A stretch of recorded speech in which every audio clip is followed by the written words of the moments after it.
ધોરણ 12 એકાઉન્ટ ભાગ 2 પ્રકરણ 1 શેરમૂડીના વ્યવહાર. એમાં આજે આપણે જોઈશું શેર જપ્તીનો મુદ્દો. પ્રશ્ન એ થાય શેર જપ્તી એટલે શું? તો શેર ધારક પાસેથી કંપની પોતાની જરૂરિયાત પ્રમાણે શેર દીઠ અમુક રકમ અરજી વખતે, અમુક મંજૂરી વખતે, અમુક પ્રથમ હપ્તામાં, અમુક રકમ બીજા કે છેલ્લા હપ્તામાં, આ રીતે તબક્કાવાર મંગાવે છે. આ રકમ જ્યારે મંગાવવામાં આવે છે ત્યારે શેર ધારક દ્વારા નિયત સમયે રકમ કંપનીમાં જમા કરાવવાની થાય છે, શેડ્યુલ એકાઉન્ટમાં જમા કરાવવાની રહે છે. પરંતુ જ્યારે કંપની તેની લેણી રકમ મંગાવે છે અને શેર ધારક નિયત સમયની અંદર આ નાણાં કંપનીમાં જમા કરાવી શકતો નથી, ત્યારે કંપની દ્વારા કાર્યવાહી કરી જરૂરી નોટિસ સૂચના આપવામાં આવે છે કે નિયત સમયમાં આવી હપ્તાની રકમ ભરી દેવી. પરંતુ આમ છતાં યોગ્ય કાર્યવાહી કર્યા બાદ નોટિસો આપ્યા છતાં કેટલાક શેર ધારકો એવા હોય છે કે જે રકમ ભરી શકતા નથી. આથી કંપની એના શેર પરત ખેંચી લે છે, રદ કરે છે, જપ્ત કરે છે એવું કહી શકાય. એ ટૂંકમાં જ્યારે શેર ધારક પાસેથી લેણી રકમ મંગાવવા છતાં નિયત સમય મર્યાદામાં કંપનીમાં ભરવામાં ન આવે તો કંપની યોગ્ય કાર્યવાહી કરી તેના શેર રદ કરે છે, જપ્ત કરે છે એવું કહી શકાય.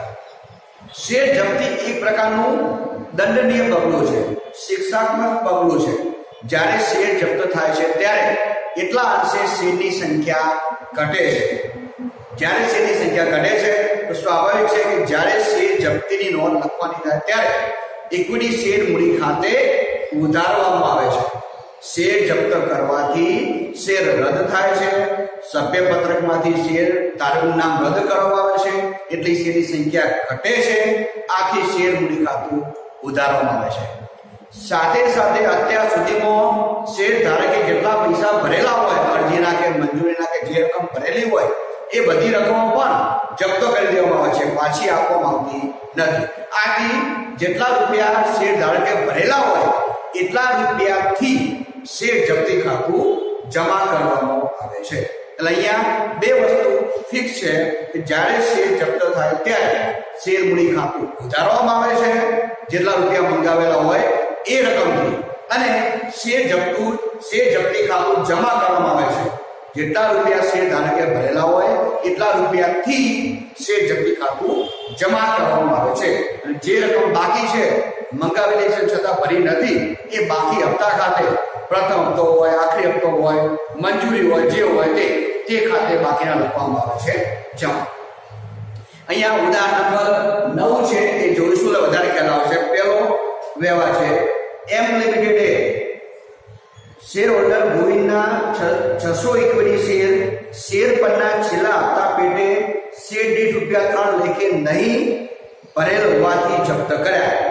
કંપનીએ શેર હોલ્ડર પાસેથી શેરની મૂળ કિંમતના પૂરેપૂરા 10 મંગાવેલા હતા. ગોવિંદે અરજી વખતે 4 અને મંજૂરી વખતે 3 ભરેલા હતા. શેર જપ્તીની આમદ પસંદ કરો. યાદ રાખજો વિદ્યાર્થી મિત્રો, જ્યારે શેર જપ્તીની આમદ લખવાની હોય ત્યારે સૌથી પહેલા શેર પર જે રકમ મંગાવેલી હોય મૂળ કિંમતની એ રકમથી શેર મૂડી ખાતું ઉધારવાનું છે. સૌથી પહેલા આવશે ઇક્વિટી શેર મૂડી ખાતે ઉધાર. ઇક્વિટી શેર મૂડી ખાતે ઉધાર. બીજું આવે જામીનગીરી પ્રીમિયમ ખાતે ઉધાર. મેક્સિમમ બે વસ્તુ ઉધાર હોઈ શકે. એક ઇક્વિટી શેર મૂડી ખાતે ઉધાર, બીજું જામીનગીરી પ્રીમિયમ ખાતે ઉધાર. જો પ્રીમિયમ હોય અને પ્રીમિયમની રકમ શેર ધારકે ભરેલી ન હોય, પ્રીમિયમ વખતે બાકી હપ્તો આવતો હોય તો એ પ્રીમિયમની રકમ જે ભરી નથી એ રકમથી જામીનગીરી પ્રીમિયમ ખાતું ઉધારવાનું થશે. પણ અહીંયા પ્રીમિયમ છે નહીં. હવે જમા શું આવશે? જે રકમ ભરી હોય એ જપ્ત થાય તે શેર જપ્તી ખાતે,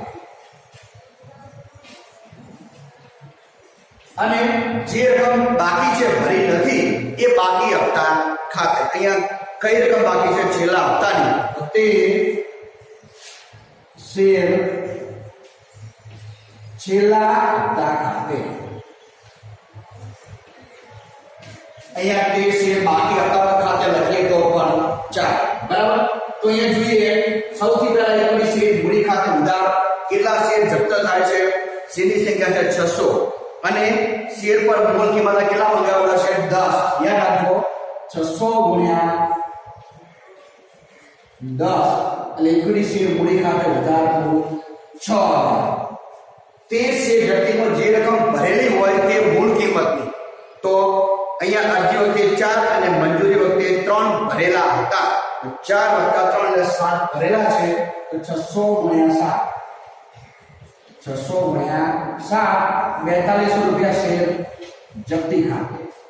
છેલ્લા હપ્તાના ભર્યા નથી તે શેર છેલ્લા હપ્તા ખાતે 600 ગુણ્યા 3 એટલે કે 1800 4200 હતા 1800 કુલ થઈ ગયા 6000. આ ભાઈ શેર જપ્તીની નોંધ. બીજી આપણો છે રકમ વાંચીએ. એલ લિમિટેડે શ્રી પ્રેમાભાઈના 2400 ઇક્વિટી શેર દરેક ₹10 નો એક એવા શેર પરના પ્રથમ હપ્તા પેટે શેર દીઠ 2 નહીં ભરેલ હોવાથી જપ્ત કર્યા. કંપનીને શ્રી પ્રેમાભાઈ પાસેથી અરજી પેટે શેર દીઠ 3 અને મંજૂરી પેટે શેર દીઠ ₹3 મળેલ છે. કંપનીને અત્યાર સુધી શેર દીઠ 8 મંગાવેલ છે. જો 10 નો શેર છે પણ મંગાવેલા કેટલા છે 8. એટલે જે પહેલી નોંધ લખવાની છે શેર મૂડી ખાતે ઉધાર એમાં 8 લેખે લખવાના થશે. શેર જપ્તી અંગે આમાં લખો. જોઈએ બીજી નોંધ. શેર જપ્તીની પહેલી નોંધમાં ઇક્વિટી શેર મૂડી ખાતે ઉધાર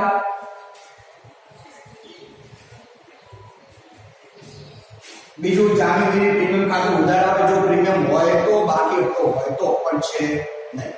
જે રકમ ભરી હોય એ રકમથી શેર જપ્તી ખાતે તે શેર જપ્તી ખાતે અને જે રકમ બાકી છે એ બાકી હપ્તા ખાતે.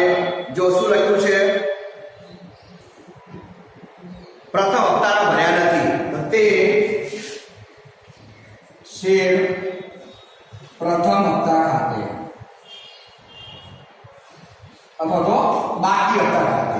હવે ઇક્વિટી શેર મૂડી ખાતે ઉધાર કેટલા શેર છે શેરની સંખ્યા 2400 શેર છે અને એના ઉપર રૂપિયા 8 મંગાવેલા છે. 10 નો શેર છે પણ મંગાવેલા કેટલા છે તો 8. તો 2400 ગુણ્યા 8 2400 ગુણ્યા 8 કુલ થશે. 2400 ગુણ્યા 8 કરવાથી રકમ થશે 19200. ઇક્વિટી શેર મૂડી ખાતે ઉધાર 19200 આટલા રૂપિયા મંગાવેલા છે. જે રકમ ભરી હોય તે જો કેટલા રૂપિયા અંદર ભરેલા છે તો અરજીના 3 અને મંજૂરી પેટે 3 રકમ મળેલી છે. 2400 ગુણ્યા અરજીના 3 મંજૂરીના 3 કુલ 6 રૂપિયા. 2400 ગુણ્યા 6 એટલા રૂપિયા લેખે કુલ રકમ મળી ગઈ છે. તો 2400 ગુણ્યા 6 કરો. એ રકમ હવે જપ્ત કરવાની છે શેર મૂડી ખાતે શેર જપ્તી ખાતે. જે ભરેલ નથી બાકી હપ્તો 2400 ગુણ્યા 2 રૂપિયા બાકીના ભર્યા નથી. 8 મંગાવેલા 6 ભર્યા નથી એટલે છેલ્લા હપ્તા પ્રથમ હપ્તાના 2 ભર્યા નથી. 2400 ગણી લો કુલ 18,19,000 બાબત જે લખવાની થશે એ તમારે લખવાની છે. ત્રીજી આનો છે ક્યુ લિમિટેડે શેર હોલ્ડર્સ પાસેથી જામીનગીરી પ્રીમિયમની શેર દીઠ ₹12 સાથે કુલ 22 મંગાવેલા હતા. પ્રીમિયમ 12 રૂપિયા સાથે કુલ 22 બરાબર.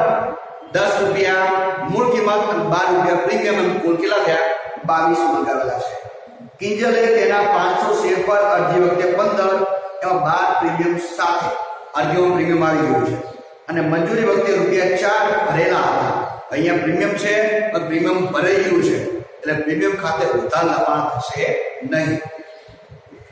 કિંજલે તેને ધારણ કરેલા 500 શેર પર આખરી હપ્તા પેટે ₹3 લેખે નહીં ભરતા કંપનીએ તેના શેર જપ્ત કર્યા. કંપનીના ચોપડે જરૂરી આમનો પસાર કરો. સૌથી પહેલા લખતા એ પ્રમાણે ઇક્વિટી શેર મૂડી ખાતે ઉધાર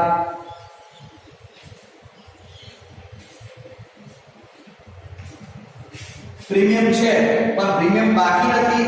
અરજી વખતે પ્રીમિયમ છે અને પ્રીમિયમ ભરાઈ ગયું છે અરજીની રકમ એટલે પ્રીમિયમ ખાતે ઉધાર લખવાના નથી તે શેર જપ્તી ખાતે અને જે બાકી રકમ હોય તો બાકી રકમ શું છે અહીંયા આખરી હપ્તાની રકમ ભરી નથી તો તે શેર આખરી હપ્તા ખાતે હવે ઇક્વિટી શેર મૂડી ખાતે ઉધાર મૂળ કિંમત પેટે જે રકમ મંગાવેલી હોય તે 12 રૂપિયા પ્રીમિયમ અને 10 રૂપિયા મૂળ કિંમત કુલ 22 મંગાવેલા ટૂંકમાં મૂળ કિંમતના પૂરેપૂરા 10 મંગાવેલા છે શેરની સંખ્યા છે અહીંયા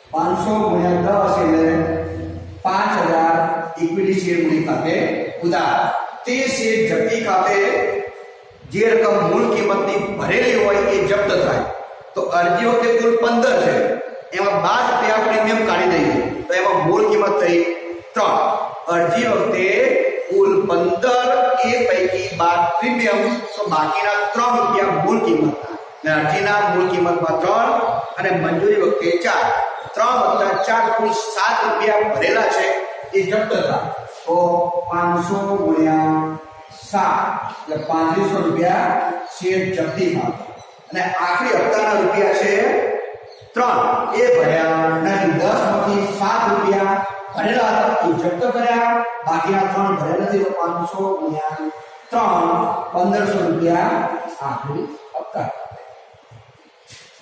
ચોથી આવક છે પી લિમિટેડે શેર દીઠ રૂપિયા 10 લેખે 50% પ્રીમિયમથી ઇક્વિટી શેર બહાર પાડ્યા હતા 10 ની શેર છે અને 50% પ્રીમિયમ 10 નો શેર વત્તા 50% એટલે 5 રૂપિયા પ્રીમિયમ કુલ થઈ ગયા અહીંયા 15 માં 10 રૂપિયા મૂળ કિંમત અને 5 રૂપિયા પ્રીમિયમ આ રીતે કુલ થયા 15 બહાર પાડે છે કંપનીએ અરજી વખતે 4 મંજૂરી વખતે 8 પ્રીમિયમ સહિત રકમથી એટલે મંજૂરી વખતે પ્રીમિયમ છે અને પ્રથમ અને છેલ્લા હપ્તા વખતે 3 મંગાવેલા હતા શ્રી જીગર કે જેણે 600 શેર ધારણ કરેલ છે તેને ફક્ત અરજીની રકમ કંપનીમાં ભરેલ છે કંપનીના ચોપડે પ્રથમ અને છેલ્લા હપ્તા બાદ કંપનીએ શેર જપ્ત કરેલા છે શેર જપ્તી અંગે આપણે પસાર કરો બહુ ધ્યાન આપજો જપ્ત થાય પહેલા તો ઇક્વિટી શેર મૂડી ખાતે ઉધાર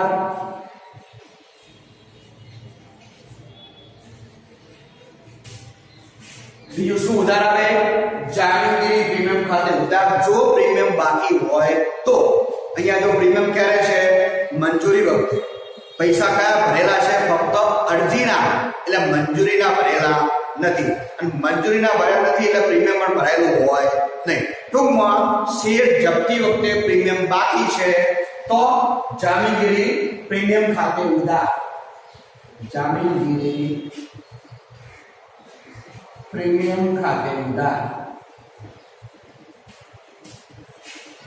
ત્યારબાદ જપ્તીની વાત કરીએ તો તે શેર જપ્તી ખાતે જે રકમ ભરાઈ ગઈ હોય તે જે બાકી હોય તે તો બાકી છે અહીંયા છેલ્લો તે શેર પ્રથમ અને છેલ્લા હપ્તા ખાતે હવે ઇક્વિટી શેર મૂડી ખાતે ઉધાર જે રકમ મૂળ કિંમતની મંગાવેલી હોય તે અહીંયા કેટલા શેર હતા 600 અને મૂળ કિંમત તો પૂરેપૂરી 10 મંગાવેલી છે 600 ગુણ્યા 10 એટલે કે 6000 જામીનગીરી પ્રીમિયમ ખાતે ઉધાર જે રકમ જ્યારે પ્રીમિયમ આપેલું છે અને એ રકમ જો મંગાવેલી નથી એટલે ટૂંકમાં જેટલા રૂપિયા જામીનગીરી પ્રીમિયમ બાકી છે એટલા જામીનગીરી પ્રીમિયમ ખાતે ઉધાર તો 600 શેર ઉપર પ્રીમિયમ છે 5 રૂપિયા 600 ગુણ્યા 5 એટલે 3000 રૂપિયા જામીનગીરી પ્રીમિયમ ખાતે ઉધાર હવે અહીંયા પ્રથમ અને છેલ્લા હપ્તાના 3 મંગાવેલા હતા પ્રીમિયમ મંજૂરી વખતે બાકી છે સોરી તો અહીંયા થોડું અહીંયા મંજૂરી પણ બાકી છે વખતે શેર મંજૂરી ખાતે અને પ્રથમ અને છેલ્લો હપ્તો બાકી વખતે શેર પ્રથમ અને છેલ્લા હપ્તા ખાતે ફરીથી મૂળ કિંમતની જે રકમ મંગાવેલી હોય તે ઇક્વિટી શેર મૂડી ખાતે ઉધાર. અહીંયા જામીનગીરી પ્રીમિયમ મંજૂરી વખતે છે, મંજૂરીના પૈસા મળ્યા નથી એટલે પ્રીમિયમ પણ મળ્યું ના હોય. જેટલા રૂપિયા પ્રીમિયમ મળ્યું ના હોય એટલા રૂપિયાથી જામીનગીરી પ્રીમિયમ ખાતે ઉધાર. તો પ્રીમિયમ છે કુલ 5 રૂપિયા, 600 × 5 એટલે 3000 જામીનગીરી પ્રીમિયમ ખાતે ઉધાર. તે શેર જપ્તીમાં જે રકમ મળી છે, મળી ગઈ છે મૂળ કિંમતની, એ જપ્ત કરવાની છે. તો ફક્ત અરજી વખતે જે 4 રૂપિયા છે એ ભરેલા છે. 600 × 4 2400 શેર જપ્તી ખાતે. તે શેર મંજૂરીમાં બાકી છે, અહીંયા પ્રીમિયમ ઉધાર્યું છે, તો મંજૂરી વખતે પ્રીમિયમ સહિતની જે રકમ છે એ રકમ જ જમા લેવાનું થાય. તો મંજૂરી વખતે કુલ રૂપિયા 8 છે. 600 × 8 4800 રૂપિયા છે મંજૂરી ખાતે. તે શેર પ્રથમ અને છેલ્લા હપ્તા ખાતે, એમાં છે પ્રથમ અને છેલ્લા હપ્તામાં 3 600 × 3 કુલ થયા 1800. હવે આ રકમ જોઈ લેવાની કુલ 9000 છે થાય. 4 × 6 = 7 8 9000 થઈ જશે બરાબર. એટલે ઇક્વિટી શેર મૂડી ખાતે ઉધાર મૂળ કિંમત, જામીનગીરી પ્રીમિયમ ખાતે ઉધાર પ્રીમિયમ જે રકમ બાકી હોય તે શેર જપ્તીમાં મૂળ કિંમતની જે રકમ ભરી હોય જપ્ત થાય. તે શેર મંજૂરી વખતે કુલ 8 બાકી છે, તો મંજૂરી ખાતે પહેલો અને છેલ્લો હપ્તા બાકી 3 છે, તો પ્રથમ અને છેલ્લા હપ્તા ખાતે 600 × 3 એટલે 1800. વિદ્યાર્થી મિત્રો, અહીંયા 4 પ્રકારના દાખલા જોયા છે શેર જપ્તીના. આવો દાખલો સ્વાધ્યાયમાં જે આપેલો હોય એનો વિસ્તૃત અભ્યાસ કરશો તો આનો વધારે તમને ખ્યાલ આવશે. આજે આટલું.